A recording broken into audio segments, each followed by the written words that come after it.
caros alunos e demais amigos que sempre nos acompanham. Tudo bem? Como estão vocês? Vocês sabem, eu sou o professor Nilson Luiz e trago mais um conteúdo da nossa sequência relativa a quê? A formação do aeronauta brasileiro focado nos parâmetros da segurança de voo. Não é isso? Hoje nós vamos falar de quê? Vamos falar de consciência situacional, tá certo? O que vem a ser consciência situacional? Qual é o papel da consciência situacional dentro da segurança de voo? Até que ponto essa tal consciência situacional ajuda para reduzir o número de acidentes? É disso que nós vamos falar hoje. Mas, antes disso, o que é que eu tenho a dizer a você? Eu tenho a dizer que você precisa entrar no canal do professor Nilson Luiz no YouTube, não é isso? Fazer a sua inscrição e dar o seu like. Dar o seu like lá no canal do professor Nilson Luiz no YouTube. Acione lá o sininho e receba as notificações referentes ao material que a gente insere lá no canal, né? A formação do aeronauta brasileiro, focado nos parâmetros da segurança de voo. Tá certo? Então tá. Consciência situacional. Consciência da situação, né? Consciência do que está o quê? Ao meu redor. Trazendo mais para a aviação. Você tem consciência da sua importância, da importância do papel que você exerce dentro desse grande conjunto que você faz parte? Você tem essa consciência? Você tem consciência de que o teu trabalho pode ajudar que impeça um acidente? Você tem consciência que a forma que o teu trabalho vai sendo executado, ele pode nos aproximar ou nos afastar do possível acidente?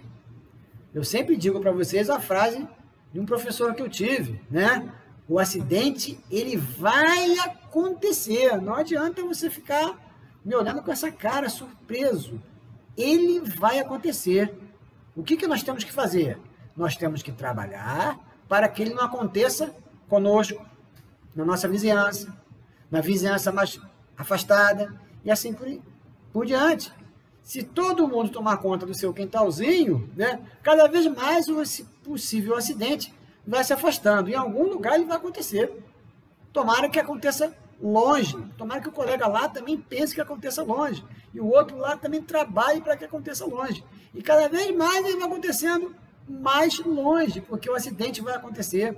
Por quê? Porque por mais que a aeronave tenha sido evoluída com o passar dos tempos, o homem evoluiu muito pouco. Quiçá está exatamente da mesma forma. Não é isso? Desde Santos Dumont para cá, o homem é praticamente o mesmo, né? Os estudos mudaram, as coisas evoluíram, né? Hoje nós temos aviões fly-by-wire, nós temos um monte de tecnologias, mas e o homem? O homem ainda é o mesmo, não é isso? Então, essa literatura especializada nos diz que o acidente vai acontecer. Então, vamos trabalhar para que não aconteça conosco? Vamos trabalhar para que não aconteça com os nossos alunos? Vamos trabalhar para que não aconteça com outras pessoas da organização da empresa que a gente trabalha, né? Então, vamos trabalhar com esforço nesse sentido. Tá certo? Então, vou trazer para você aqui a definição de uma famosa psicóloga, Mika Endley, né? Sobre consciência situacional.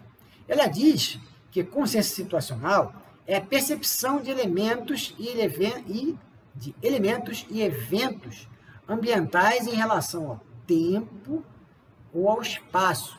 E ainda, a compreensão dessa significação e a projeção do status no futuro, para frente, né? Parece ser complicado, né? Mas trocando em miúdos, o que essa Mika Endley quis dizer? Aí vem a definição adequada, adaptada que eu sempre uso, né? Consciência situacional é estar ciente do que se passa ao seu redor, tá? Estar ciente do que se passa ao seu redor. Aí os meus alunos já sabem, né? De tanto que eu repito, né? São 3 pontos. Momento, local e circunstância. Quando eu estou nos CRMs da vida aí, né, nos encontros de elevação, de consciência situacional, o pessoal já fala comigo, momento, local e circunstância, não é isso, professor? É isso aí, momento, local e circunstância. Naquele momento, onde você está ali, né, o que você está representando naquele momento? Ajuda para aproximar do acidente ou ajuda para afastar do acidente? Sempre se avalie, né? Aquele local que você está é mais propício ao acidente ou não? Se ele é mais propício, tem que tomar uma postura adequada quanto a isso. Se ele é menos propício, posso até ter cuidados menores, mas sempre com algum cuidado. E a circunstância? A circunstância faz o acidente, né? A circunstância, ela liga aos fatores contribuintes, não é isso? Se você tem um tratorista que vai fazer uma equipagem numa aeronave lá no pátio, e ele entra com um trator de qualquer maneira no pátio, ele está provocando uma circunstância que o aproxima do acidente. Por quê? Qual é o correto com o trator no pátio? Andar pela via de serviço, pela marcação da via de serviço. Quando estiver em frente à aeronave que ele vai atender, ele sai de forma perpendicular e alcança o avião, né? Então, ele tem que buscar circunstâncias, estar inserido em circunstâncias, né, que o afastem do acidente. Ou seja, a visão prevencionista, não é isso? Então, notem, né? Momento, local e circunstância resume bem o que vem a ser a definição de consciência situacional, tá? Ter consciência situacional é apresentar o quê? Sintonia, harmonia entre o quê? Entre duas situações, ó. A situação percebida e a situação efetivamente real. Por quê? Porque não necessariamente o que você percebe é 100% real. Talvez você perceba algo, não entenda que aquele algo é uma condição insegura e vai tocando o barco dessa maneira natural. Mas, na verdade, aquela condição que você está percebendo tem um grau de insegurança, sim, né? Então, você viu, você não entendeu uma determinada insegurança ali, essa foi a sua percepção. E a situação real é o quê? Não, na verdade, há uma condição insegura, né? Então, a sintonia que a consciência situacional provoca, sugere que tenhamos, é dessa sintonia entre o que se percebe e o que realmente está acontecendo, né? O treinamento, a atenção, nos faz aproximar cada vez mais o que você percebe do que realmente está acontecendo. Se você for um cara altamente prevencionista, com uma experiência de aviação, você vai chegar ao ponto de quase igualar o que você percebe com o que é real, né? Quando você está muito próximo do que você percebe, do que é real, você está com a sua consciência situacional elevada, não é isso? Chamo a atenção de vocês lá para o gráfico de sangue, né? O que diz lá o gráfico de sangue? Conforme o tempo passa, né? O gráfico de tempo, percepção, é isso? Conforme o tempo passa, né? A percepção vai o quê? Vai caindo, né? A percepção, os cuidados com a segurança operacional tendem a cair, porque nós somos humanos. Isso é um problema de raiz humana, não é isso? Aí acontece o quê? Acontece o acidente. Quando acontece o acidente, a percepção vai lá para cima, né? É isso que diz o gráfico de sangue, né? E o tempo passa, quando o tempo passa, acontece o quê? A percepção volta a ir caindo, até acontecer um novo evento, levar lá para cima. Então, os trabalhos de prevenção de acidentes, eles buscam o quê? Eles buscam exatamente trocar esse acidente que levantou a percepção por uma ação em prevenção. Por exemplo, um réu prévio. Por exemplo, uma palestra de elevação de consciência situacional. Uma reunião, né, de segurança. Né? Um evento grande que você faça todo mundo parar para assistir palestras. Né? Um curso, um treinamento, não é isso? Um CRM, um MRM, né? Então, todas essas situações existem para serem inseridas lá no gráfico de sangue e substituir um acidente, né? Então, conforme o tempo for passando, a percepção vai caindo e você faz um réu prévio, você faz uma reunião de CRM e ela é levada normalmente, novamente, sem que tenha acontecido um acidente. Tá certo? Então, o que dificulta, o que cada vez mais, né, afasta essa percepção da situação percebida da situação real? Existem alguns pontos que a gente pode destacar aqui. Por exemplo, falta de treinamento, né? Ou um treinamento feito há muito tempo atrás, né? Você pega lá um tratorista, vou citar o tratorista de novo, tá? Nada contra os tratoristas, tenho muitos amigos tratoristas, né? Que está acostumado a fazer reboque num determinado tipo de aeronave, né? Aí precisou fazer de uma outra aeronave que ele nunca fez, né? Nem uma situação de treinamento breve ele teve. Olha só, você tem prática, tal, vamos fazer assim, ó, prende aqui e tal, tá? Então, isso é um exercício de uma tarefa sem treinamento. Pode ser que dê tudo certo, né? Que o colega tenha um cuidado necessário, porque ele é um camarada experiente, mas em função de não ter tido treinamento, ele pode ter um deslize e acreditar que está fazendo certo. Por quê? Porque ele está trabalhando com equipamento que ele não foi treinado. Tá claro? Né? Assim como você sai de um voo, você é aeronavegante, você sai de um determinado equipamento, você não ingressa logo no outro, você tem que se qualificar, né? Você tem que ter treinamento. Então, a falta de treinamento, ela afasta a condição percebida da situação real, tá certo? Outro fator que pode promover esse afastamento é a inexperiência, né? Por quê? Por mais proativo que você seja, a tua experiência fala muito alto, né? A experiência, ela sempre te leva para uma bifurcação, né? Tem camaradas que são muito experientes e começam a ser negligentes, porque eles entendem que sabem muito daquilo ali e não precisam ter tanta atenção como os que eles tinham antes, né? Cuidado com isso, né? Há excesso de autoconfiança.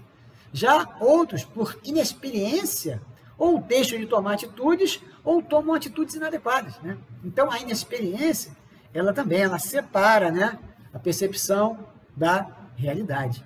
Tranquilo? Também temos o quê?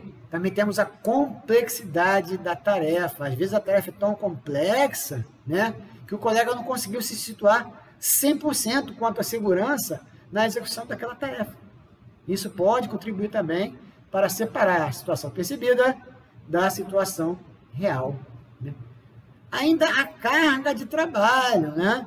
Se você tem uma carga de trabalho muito grande na cabine, por exemplo, um voo muito curto, né? Onde você tem que subir, já nivelou, já está fazendo um briefing de descida, já começou a descer e as coisas podem se atropelar, né? E você pode realmente separar o que você percebe do que realmente você está vivendo. Tá claro? E ainda o quê? Processo de automação. Automação é uma realidade dentro da aviação na atualidade, né? A automação, ela pode ajudar muito. Só que, ao mesmo tempo que ela pode ajudar muito, ela, de acordo com o treinamento da pessoa, com a consciência situacional da pessoa, ela também pode nos aproximar do acidente. Não é isso? A automação é um problema sério. Você pode ficar dependente da automação, né? É igual sustentação e arrasto. Não tem como você aumentar a sustentação, você aumenta o arrasto, né? Sustentação e arrasto são dependentes uma da outra, não é isso? Então, a automação está aí, é fato, e você tem que conviver com ela. Então, você tem que estar treinado, capacitado para trabalhar não só em condições normais, mas, sobretudo, em condições de emergência, em condições críticas. Então, os processos de automação, seja na cabine, seja nos equipamentos de apoio ao solo, ou até na questão da informática, no trato da informática, né, para a segurança de voo, elas são relevantes, né, esse processo de automação. E eles podem contribuir, sim, para separar, né, a situação percebida da situação real. Tá claro? Então, resumindo aqui, revisando, quer dizer, os fatores que podem afastar a situação percebida da situação real. Falta de treinamento, inexperiência, complexidade da tarefa, carga de trabalho e ainda processo de automação. Tá claro? Então, essa consciência situacional que a gente está tratando aqui, ela tem níveis, tá? Vamos falar um pouquinho disso? Níveis de consciência situacional. Então, são 3 níveis. Primeiro, você percebe. Estou percebendo uma determinada situação, né? Então, você está no nível de percepção. Você percebe, você toma conhecimento. Você percebe algo ao seu redor. fora da aviação. Pô, tem 2 caras de moto se aproximando ali. Pô, eu percebo que eu posso ser assaltado. Posso ser assaltado. 2 caras de moto, isso me preocupa, né? Ou então eu percebo que são 2 caras de moto, mas são meus amigos, eu os conheço, né? Então, são percepções que você vai ter perante aquele universo que você está vivendo, né? Então, primeiro nível, percepção ao seu redor. A partir do momento que você percebe o que está acontecendo ao seu redor, você vai passar a ter um entendimento dos significados percebidos, né? Então, chegaram os 2 caras de moto. Ih, rapaz, eu entendi isso daí, né? Mas quem é? Tá de capacete, eu não estou conseguindo entender quem é. Ah, não, é fulano, conheço. Pô, dá aquela relaxada. Ih, rapaz, eu nunca vi esse cara aqui não. Tá aproximando muito de mim, tá esquisito, né? Então você percebe, depois você entende. Depois você entende o que você percebeu. É o segundo estágio. O entendimento pleno, entendimento total do que você percebeu no primeiro estágio. Aí depois você vai passar para o terceiro estágio, que é a projeção, que é a capacidade de você antecipar o que pode acontecer, né? Ó, eu vi 2 caras se aproximando na moto, percebi que são 2 caras que eu não conheço, então qual é a projeção? Rapaz, eu posso ser assaltado. Posso ser assaltado por esses 2 caras, né? Ou então, eu vi 2 caras se aproximando, eu entendi até que ponto isso pode ou não fazer mal a mim, percebi que são 2 pessoas que eu conheço, né? Então, a minha projeção futura é, não vai acontecer nada de errado comigo. Tá claro? Então, você percebe, depois você entende plenamente o que você percebeu, depois você projeta para frente. É o estágio da projeção futura. Então, quais são os 3 níveis de consciência situacional? Percepção, entendimento pleno e projeção futura. Tá claro, meu aluno? Percepção, entendimento pleno e projeção futura. Beleza? Por alguma dúvida, por favor, retorne o vídeo e assista novamente. Tá claro? Agora vamos citar aqui alguns indicadores de perda de consciência situacional. Se você vê alguém nessas situações, ou você próprio inserido numa situação dessa, você pode ter certeza que a sua consciência situacional está degradada. Preste atenção, olha só. Desejo de encerrar o mais rapidamente possível a tarefa em curso. Atire a primeira pedra quem nunca teve doido para acabar aquilo que está fazendo para ir embora. Está tarde, está chovendo, engarrafamento, enfim. Você está fazendo algo, mas está preocupado com o que vai acontecer depois, que não tem nada a ver com o trabalho, né? Mas a gente, na aviação, não pode se dar esse luxo, né? De tentar acelerar tudo, atropelando os parâmetros de segurança, porque as consequências podem ser definitivas, não é isso? Então, desejo de encerrar o mais rapidamente possível a tarefa em curso, atropelando estágios na cabine, fazendo aproximação em pouso sem briefing, por exemplo, né? Tem vários acidentes que a gente já tomou conhecimento devido a esse tipo de procedimento, de atropelar procedimentos, vamos terminar logo isso, a pista já está ali, vamos embora, né? Está tudo livre. Enfim, né? Então, o desejo de encerrar o mais rapidamente possível a tarefa em curso, ele é um indicador que a sua consciência situacional está degradada, está baixa. Claro? Outro indicador aqui, ó. Complacência diante de situações de risco, que não são compreendidas como tal, né? Então, você vê uma situação, aquilo até te incomoda. Aquilo até te incomoda, mas você é complacente com aquilo ali. Isso aí não está 100% certo, não, mas dá para levar. Ou então, isso daí, poxa, fulano sabe fazer isso aí, ele deu esse mole aí, mas, na verdade, foi só um mole, isso não vai acontecer de novo, não. Tá? Não precisa falar com ele, não chama a atenção dele, não conversa com ele, não tem necessidade. Ele é um camarada que sabe fazer, ele só deu um mole. Enfim, quando você é complacente, quando você quer colaborar com os desejos positivos de alguém, porque é teu amigo, né? Ou quando você não quer se indispor com alguém, você está sendo complacente.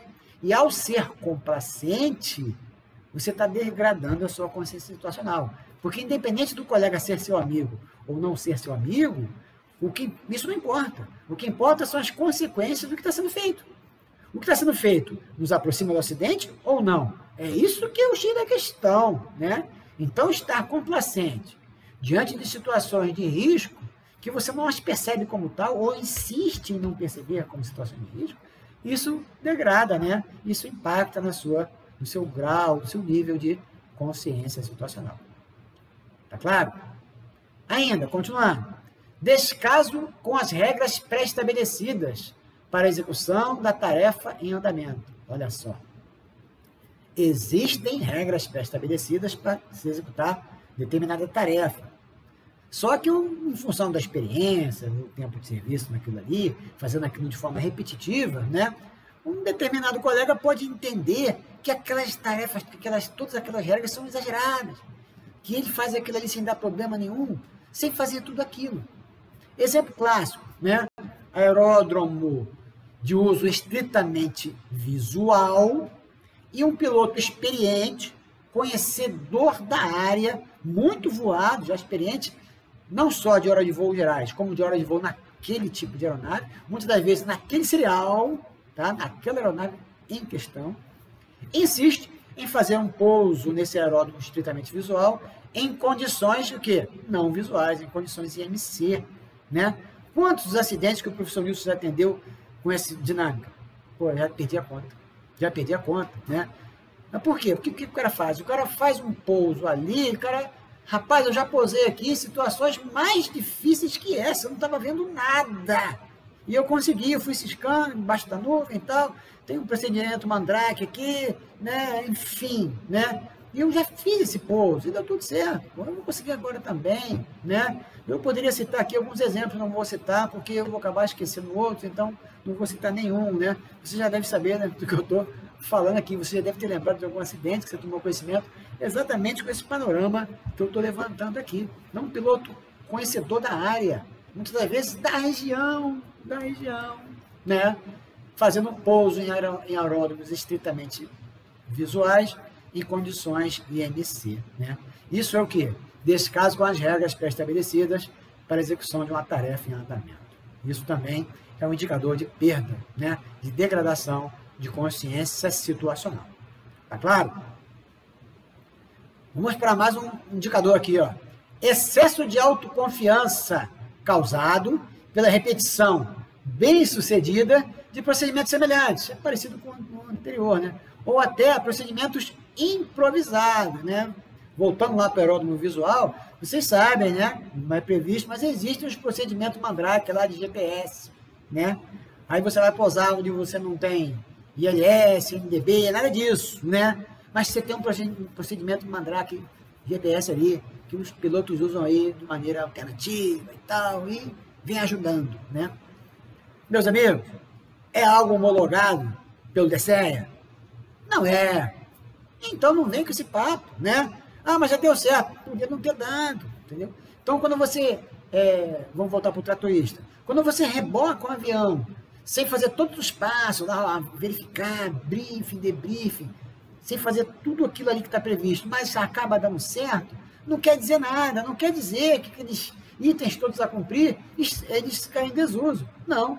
Quer dizer que você optou por não fazer e, por sorte, você não teve problema. Porque a tendência natural, ela era ter tido um problema, né? Então, excesso de autoconfiança é um problema sério. Você vai fazer um voo do ponto A para o ponto B. No meio, você tem que fazer um pouso técnico para fazer um abastecimento, né? Só que em condições normais, se você fosse direto do ponto A para o ponto B, né? Lembra lá da Chapecoense? Se você fosse lá do ponto A para o ponto B, sem abastecer, poderia até dar, se tivesse vento de carro, se não tivesse tráfego, se não tivesse isso, se não tivesse aquilo. Aí você aposta nesse monte de si. Ah, não, se isso, se aquilo outro, e eu vou direto. Né? Não faz o pouso técnico, porque ali naquele local do pouso técnico o combustível é mais caro. Enfim, né? Então, a autoconfiança, eu já fiz esse voo assim, não deu problema nenhum. A autoconfiança exacerbada, né? Porque você repetiu procedimentos inadequados, né? Ela te encoraja a continuar fazendo errado. O nome disso não é outro nome, é violação, né? Você conhecer regras pré-estabelecidas, né? E deixar de seguir essas regras porque entende que a sua experiência fala mais alto que essas regras. Isso, infelizmente, ainda é comum, né? Conforme a gente vai trabalhando aqui, convido você a ter um trabalho de multiplicador, né? Conforme a gente vai conversando aqui, a gente vai conversando com colegas, né? E vai tirando da cabeça de alguns amigos e ainda proceder dessa maneira. Tá claro? Tá certo, meu aluno? Né? Então, o que nós falamos aqui hoje? Falamos de consciência situacional, né? Falamos que a consciência situacional, ela tem a ver com o quê? Momento, local e circunstância. Isso agora tem que estar no sangue, tá? Momento, local e circunstância, né? A consciência situacional, ela fica impactada quando se separa muito a situação percebida da situação real, percebida da real. Quanto mais separado isso, menos consciência situacional você está se utilizando, né? Você está menos atento, não é isso? Né? E o que separa mais o real do percebido, né? A gente falou, falta de treinamento, a experiência, a complexidade da tarefa, carga de trabalho e ainda processo de automação. Para fechar aqui a revisão, quais são os 3 níveis de consciência situacional? Primeiro você percebe algo, depois você tem um entendimento pleno daquilo que você percebeu, e depois você projeta o que pode acontecer a partir desse entendimento. Perceber, entender de forma plena e projetar o que pode acontecer. E projetar também o que você pode impedir que venha a acontecer. Tá certo, meu aluno? Então, a partir de hoje, fiquem ligados mais com suas individuais consciências situacionais. Isso serve para segurança de voo, isso serve para a vida de vocês, né? Lembre lá do exemplo dos 2 camaradas se aproximando de moto. Tá certo, meus amigos? É um prazer estar sempre com vocês, né? Então, você gostou do vídeo? O que você achou? Fala para mim. Entre em contato com o professor do São Luís aí no campo dos comentários do YouTube. Manda uma mensagem para mim, Facebook, LinkedIn, Instagram, Twitter, Getter. Me acompanha também lá no TikTok, entendeu? Eu preciso saber o que você está achando do nosso trabalho. Tá certo? Entre no canal do professor do São Luís. Dê o like lá. Compartilhe o link, beleza? Ajude a divulgar o nosso trabalho.